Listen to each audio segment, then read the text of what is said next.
the DS just got in today, and this is what it looks like after I unwrapped the FedEx packaging. I'm surprised there's no plastic wrap around it. I suppose maybe this was just sold like this in Japan, because usually around that time most products have a plastic wrap around it. But yeah, it's not like it's torn open either, because the seal would have left some glue mark. Yeah, this thing is almost 20 years old, and you can tell from the packaging it has a slight yellowing, but overall actually it's still in pretty good condition, so I'm excited to open this up. Yeah, this is something I've always wanted as a kid. I mean, not maybe this like specific model, but just some sort of handheld game console. You know, when I first started playing PC games, it was probably when I was 8 and we got the first Windows PC, and I only had maybe an hour or so to play every day, because you know, for good reasons.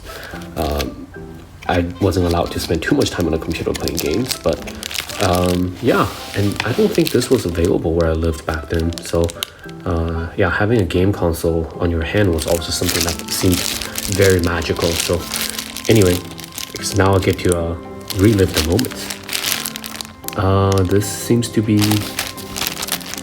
a quick start manual. Let's see, is this sealed? Oh, it's not. Okay, let's pull this up. Some very outdated survey. Let's see. クラブ Nintendo に入ってオリジナルグッズゲット. That's probably for, yeah, that's just the Nintendo Club extras, some bonuses you can get. I wonder if this still works, because Nintendo Club still exists, or I think. Let's see, what's this? Nintendo DSi をインターネットをつなぐとできること.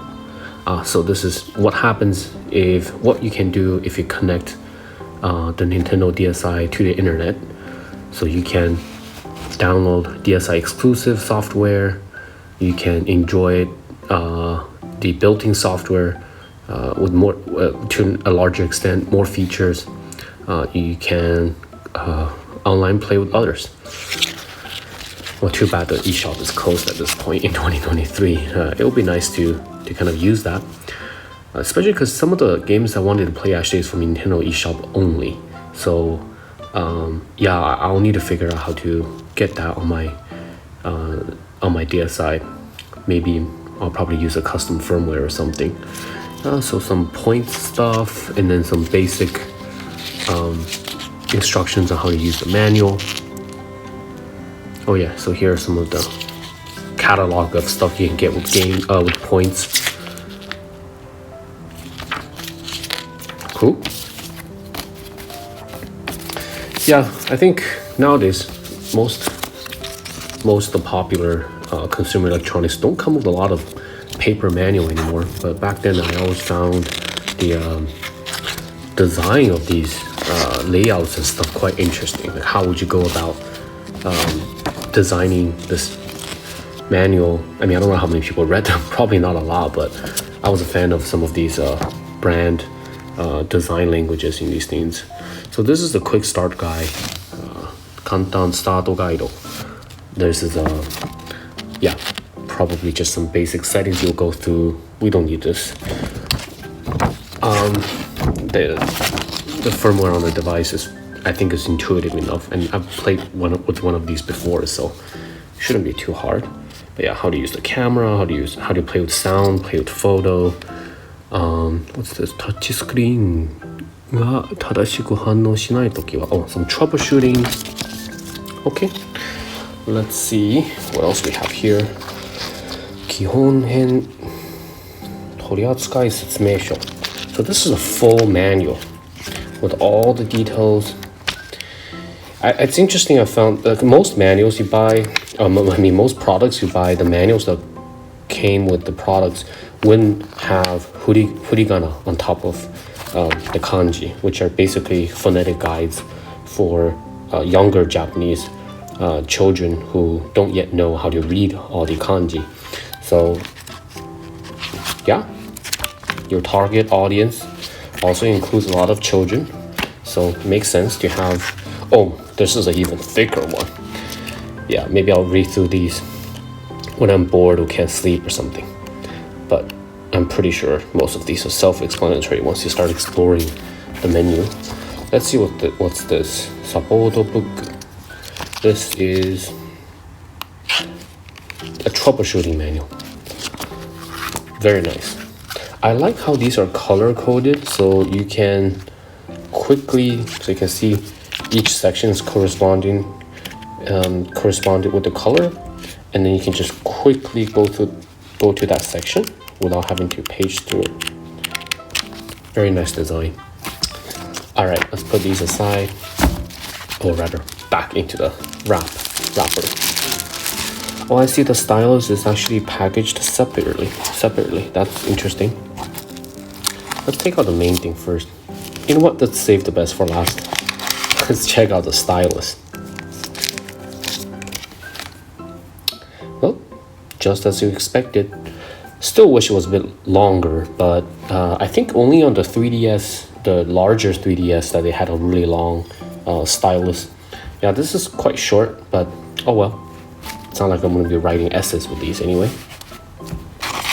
Although some of those games I wanted to get are kanken or like kanji learning certificate exam preparation stuff for learning Japanese, and you probably have to write a lot in those, I assume. Who knows? But I think they also sell those dedicated full-sized stylus you can use if you really use it a lot. I mean, honestly, at this point, any plastic tip will work because this is a resistive screen anyway. So here is the Nintendo DSi charger. This is exactly what I remembered when I had one briefly in high school. It's that port that I think DSi and later devices use. And I don't think there's anything else in here. Yeah, simple box. All right, let's open up the main thing. Very nice size. Wow, pretty, very pretty. It has a very nice weight to it. And oh wait, that's a backup style, so it already comes with one. Nice. Yeah, this is the Nintendo DSi white matte finish. Yeah, I consider getting the LL version, or in America it's called the XL. I don't know. I mean, practically speaking, the XL or LL would probably be more comfortable to play with because the screen's bigger. But I mean, I'm not buying this as a primary console. It's more for nostalgia reasons, and I like something that's easy to bring around. After all, I'm also an iPhone 13 mini user, a big fan of portable things, and my hands are not that big, so this is great for someone who doesn't want something to always be weighing down your hands. And the other reason is I am a big fan of just the aspect ratio. I think it's very classic. It's the size of DS that more or less matches the original one. And for me, DSi specifically has this design of just one camera, one microphone, and it reminds me a lot of these Japanese flip phones in the early 2000s or even late 2000s. They really love this clean, almost Bauhaus-like design, where very boxy, very rectangular, and very utilitarian, but comes with a very luxurious finish. And if you look at the flip phones from the time, a lot of the phones actually had the same design language as this, a big black display or a camera behind, and then just very utilitarian, minimalistic, white plastic design like this. And Japanese flip phones around that time had quite a scene. They had arguably the most advanced flip phones in the world at the time, with TV, internet, email, way before smartphones or Blackberries were popular. So then, yeah, they just had such a variety, lots of design, and I've always kind of not regret, but I wished I was a user of those phones, was able to use those phones during the time, during the peak of Japanese smartphones. I mean, nowadays it's obviously impractical anymore because who uses flip phones, and those wouldn't work anymore. But yeah, I just those phones that have so many personalities, so many choices and varieties, and most smartphones today is just basically a rectangle. All right, let's open this up. Yes, this is everything I expect. Not much to say here, but yeah, a really nice. It feels very nice for my hand size actually, just holding this, and the screen is actually slightly larger than I expected.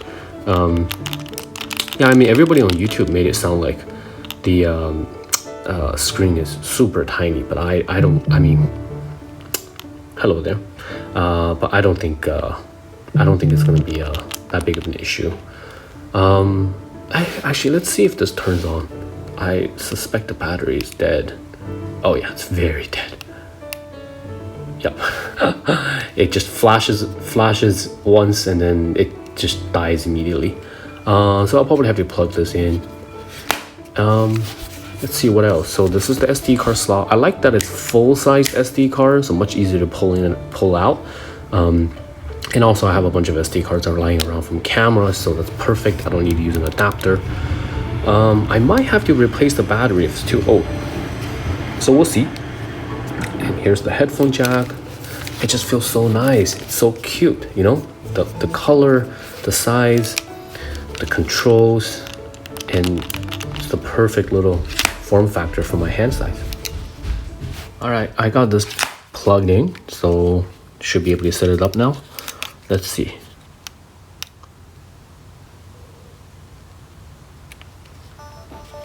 Ah, yes. 2023年9月10月何日だっけ October 2nd 12:30 right now.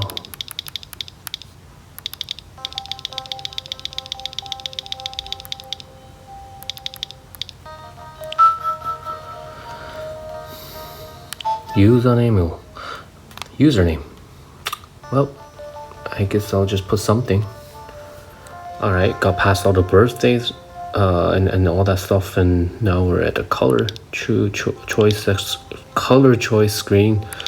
Can't speak. Let's see.